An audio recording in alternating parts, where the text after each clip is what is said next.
Hello students, welcome to geometry defence academy. तो राष्ट्रीय military school के फॉर्म भरे जा रहे हैं भाई। इसमें 5 पॉइंट्स का आपको ध्यान रखना है। मैं ये नहीं बता रहा कि भाई 5 पॉइंट्स मतलब क्या है कि मैं पूरा आपको लंबे 20-30 सारी बीते कि आपको वो करना है, फॉर्म भरने से पहले आपको लैपटॉप होना चाहिए, नहीं।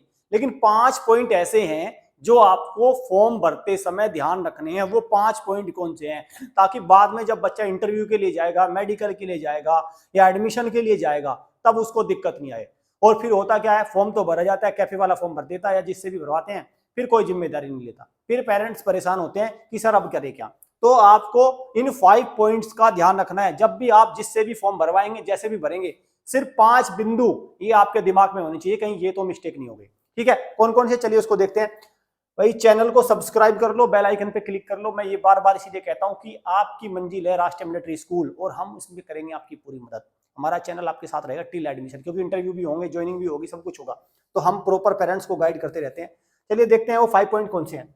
सबसे पहले अगर मैं बात करूं, देखो 5 पॉइंट में सबसे पहले कौन सा पॉइंट है भाई। देखो आरएमएस में क्या होता है कि आरएमएस का प्रोसेस क्या है, इस पर थोड़ा ध्यान देते हैं। इसका प्रोसेस क्या है पूरा, देखो पूरा प्रोसेस क्या है भाई। पूरा प्रोसेस है, एक सीईटी होगा, ठीक है। तो सीईटी जब होगा, कॉमन एंट्रेंस टेस्ट होगा, तो इसमें भरा जाएगा एग्जाम सेंटर। पता चला कोई बच्चा है, पेरेंट है मेरठ का, ठीक है, मेरठ का है, और उसने धोखे से सेंटर चूज कर लिया लखनऊ। तो मेरी समझ से तो बाहर है कि भाई मेरठ का फिर लखनऊ एग्जाम देने जाने में, सर्दियों में एग्जाम होता है भाई, इतना आसान नहीं होता, सुबह सुबह एग्जाम होता है, वहां तक पहुंच ही नहीं पाएगा बच्चा, तो हो जाएगी सारी मेहनत बेकार। तो पॉइंट नंबर 1 क्या है, आपको एग्जाम सेंटर अच्छे से चूज करना है। क्या चूज करना है आपको, एग्जाम सेंटर। आपको एग्जाम सेंटर आपको क्या करना है भाई, आपको एग्जाम सेंटर अच्छे से चूज करना है। परीक्षा केंद्र, परीक्षा केंद्र को आपको बहुत ध्यान से आपका चूज करना है, परीक्षा केंद्र। ठीक है भाई, पॉइंट नंबर हो गया 1 आपका ये, परीक्षा केंद्र को आपको अच्छे से। अब परीक्षा केंद्र कहां है, मैं दिखाता हूं आपको परीक्षा केंद्र। देखो ये है भाई परीक्षा केंद्र। अगर आप इसको देखो तो ये परीक्षा केंद्र है, ये पूरे क्लियर, ये है परीक्षा केंद्र सारे। ये सॉरी, ये नहीं है तो खैर दूसरा पॉइंट है, अभी इस पे आओगे आपको ना।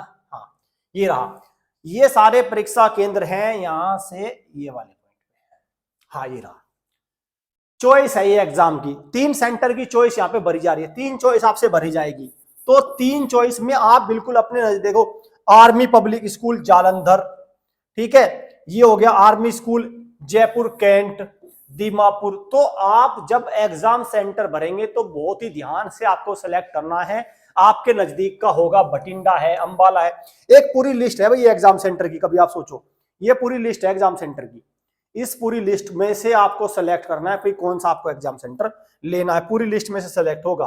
ठीक है, ये रहा उधमपुर है, ये सारा अपना देख लो भाई, जो जिसके जो नजदीक हो।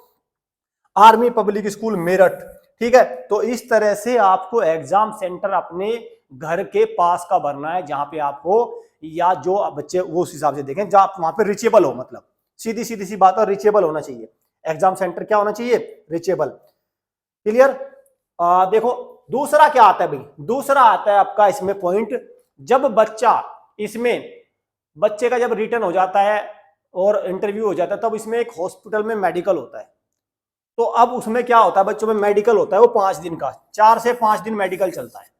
ठीक है, तो आपने बहुत दूर का कर लिया तो फिर आप वहां पे रुकेंगे कहां पे, फिर 1 दिन मेडिकल, 2 दिन, 3 दिन, 4 दिन, तो आपको मेडिकल भी, वो भी नजदीक का आपको चूज करना है। वो कोड उसमें भरा जाएगा कि आप कौन सा मेडिकल हॉस्पिटल चुनना चाहते हैं। जैसे यहाँ लिखा है हॉस्पिटल, ठीक है, आप कौन सा हॉस्पिटल यहाँ चुनना चाहते हैं, वो कोड उसमें भरा जाता है। तो आपको इस हॉस्पिटल को ध्यान से चुनना है, और ये कोड भरा जाएगा, 11 कोड, 15 कोड।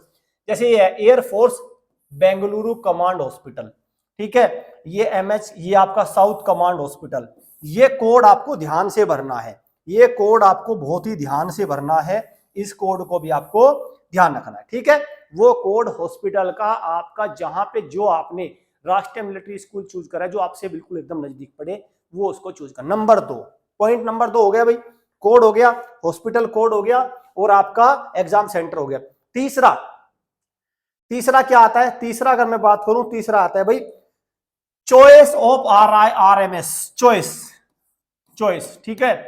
आप कौन सा राष्ट्रीय मिलिट्री स्कूल चूज करेंगे? 5 हैं, देखो एक तो चैल हो गया, ठीक है, दूसरा आपका कौन सा हो गया, बेलगाम हो गया, मतलब मैं ये सारे अच्छे हैं, लेकिन आप अपने हिसाब से देखो ना, धौलपुर हो गया, कौन सा हो गया, धौलपुर, अजमेर हो गया, और तीसरा कौन, पांचवा कौन सा हो गया आपका, बेंगलुरु हो गया, ठीक है, बेंगलुरु हो गया, ठीक है, बेंगलोर। ये हो गए आपके 5 सेंटर है, इनमें से आपकी जो प्रेफरेंस है उसको आपको, भाई किसी को चेल अच्छा लगता है, किसी को बेंगलुरु अच्छा लगता है, किसी को बेलगांव, तो उसको आपको ध्यान से भरना है। और क्या क्या चीज है इसमें जो आप ध्यान रखेंगे, और जो इसमें चीज ध्यान रखेंगे भाई, आपको कैटेगरी को बहुत ध्यान से चूज करना। एक बार कैटेगरी भरी गई तो फिर आपका चेंज नहीं होगी कैटेगरी, आपको कैटेगरी उसमें बहुत ध्यान से चूज करनी है। और आखिरी पॉइंट क्या है, आखिरी पॉइंट है भाई आपका ईमेल और डीओबी, ईमेल और मोबाइल नंबर, क्योंकि सारी चीज इन्हीं पे ही आएगी, आपको कुछ भी पता नहीं चलेगा। ईमेल और मोबाइल नंबर को सावधानी पूर्वक जांच करके इसमें करें। तो ये 5 पॉइंट हो गए, जो 5 बातें मैंने आपको बताई थी। एक पॉइंट बच्चों में इसमें और ऐड करना चाहूंगा, और वो पॉइंट है आपका ये वाला, और इसको आप एडिशनल पॉइंट समझे, ठीक है भाई। इसको एडिशनल, डिफेंस स्कूल की जो तैयारी कर रहे हैं, 2 तरीके से तैयारी होती है, एक तो होती है आवासीय कोचिंग होती है हॉस्टल में किसी भी एकेडमी में जाके, और एक होती है ऑनलाइन। हमारे पास दोनों ही ऑप्शन अवेलेबल है। तो आप अभी क्या है, अभी हमारे प्रैक्टिस चली हुई है, महामॉक टेस्ट की प्रैक्टिस, केवल प्रैक्टिस। तो मैं उम्मीद करता हूं कि जो बच्चे राष्ट्रीय मिलिट्री स्कूल के पेपर में बैठेंगे, तो अब तक वो पढ़ रहे होंगे, अब उनको फाइनल टच चाहिए होता है। भाई बच्चों को क्या चाहिए होता है, अब इन 3 महीने में उनको एक फाइनल टच देना होता है। उनको सारा कुछ सिलेबस के मॉक टेस्ट प्रॉपर अगर उनके हो जाए, तो मुझे लगता है वो एंट्रेंस को निकाल लेंगे। तो ऐसे में ये सबसे बेस्ट रहेगा। एक तो ये है, और दूसरा क्या है भाई, दूसरा है आपका ये, ठीक है, दूसरा आपका ये है, आप क्या कर सकते हैं, हमसे ऑनलाइन जुड़ सकते हैं, आप हमसे ऑनलाइन जुड़ सकते हैं, ऑनलाइन भी हम तैयारी कराते हैं। तो राष्ट्रीय मिलिट्री स्कूल के हमारे पास कोर्सेज हैं, ऑल कोर्सेज से आप यहां से देखेंगे तो राष्ट्रीय मिलिट्री स्कूल के हमारे पास अपडेटेड कोर्स हैं, कोई घबराने की जरूरत नहीं भाई। ये रहा आपका राष्ट्रीय मिलिट्री स्कूल का कोर्स, ठीक है, ये रहा बिल्कुल अपडेटेड कोर्स है। आप इन वीडियो कोर्स को ले सकते हैं, सारे कोर्सेज हैं भाई, आप दोनों तरीके जो आपको बैक करें। जो हमारा जैगुआर कोर्स है, बिल्कुल एकदम कंबाइंड बढ़िया कोर्स है, आप इसको अवेल कर सकते हैं। सारी सिलेबस, आपको टेंशन नहीं लेना, सिर्फ कोर्स लीजिए और सिर्फ आपको 3-4 बार रिवीजन हो जाएगा। तो दोनों तरीके से आप तैयारी कर सकते हैं, दोनों तरीके से तैयारी कर सकते हैं। तो 5 बातें भी मैंने आपको क्लियर कर दी। कौन कौन से 5 पॉइंट आपको ध्यान रखने हैं, कौन कौन से दोबारा बता देता हूं। एक क्या हो गया, आपको अपना सेंटर ध्यान से चुनना है, हॉस्पिटल ध्यान से चुनना है, आरएमएस की चॉइस ध्यान से चुननी है, डेट ऑफ बर्थ को गलत नहीं करना है, कैटेगरी को, मोबाइल नंबर और ईमेल आईडी को सावधानी से भरना है। तो ये 5 चीजें हैं जो आपको ध्यान रखनी है फॉर्म को भरते वक्त। क्योंकि अगर इनमें से आपने लेटर सपोज आपने एग्जाम सेंटर गलत कर दिया, फिर देने में दिक्कत हो जाएगी, पेपर कैसे देने जाएंगे फिर बताओ। आपने हॉस्पिटल कोड गलत भर दिया, कहां जाएंगे बताओ। जनरली पता नहीं होता बच्चों को, पेरेंट्स को, कि कौन सा भरना है, वो उल्टी सीधे पे उसमें सिलेक्शन हो जाता है। चलिए स्टूडेंट्स, थैंक यू।